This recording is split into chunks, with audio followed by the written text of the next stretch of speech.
So, in the many years before I was a Christian, wrote homicide detective and former atheist J. Warner Wallace, I used to hear believers talk about their spiritual gifts.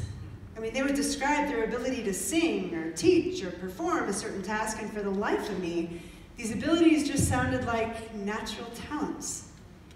I came to the conclusion those wacky Christians just had a language all their own and a strong desire to see everything as a gift from God when it could more easily be described in natural terms.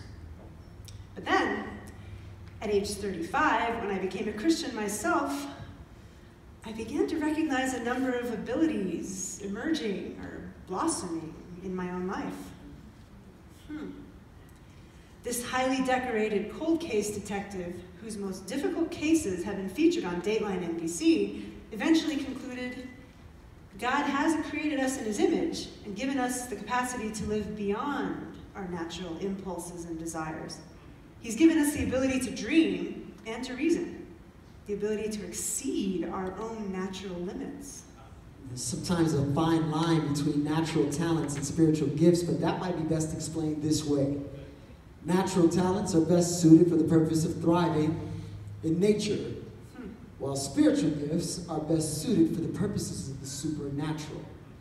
If the Holy Spirit gives a gift, he's got a purpose for its use. That's right. The last 6 chapters of Exodus describe an amazing coming together of spiritual gifts, natural talents, tireless labor, attention to detail, and collective, willful obedience. God was going to build heaven on earth, bridging the gap between the natural and the supernatural. A tabernacle that was going to be patterned after God's eternal dwelling place, both in construction detail and in worship practice. And for his part, God was going to instill specific skills in his children so that they could build it. But first, a strict reminder for them to keep the Sabbath. For as David Guzik points out, basic obedience is a prerequisite for doing work for the Lord. And anything that we do from the Lord must grow out of our rest in him.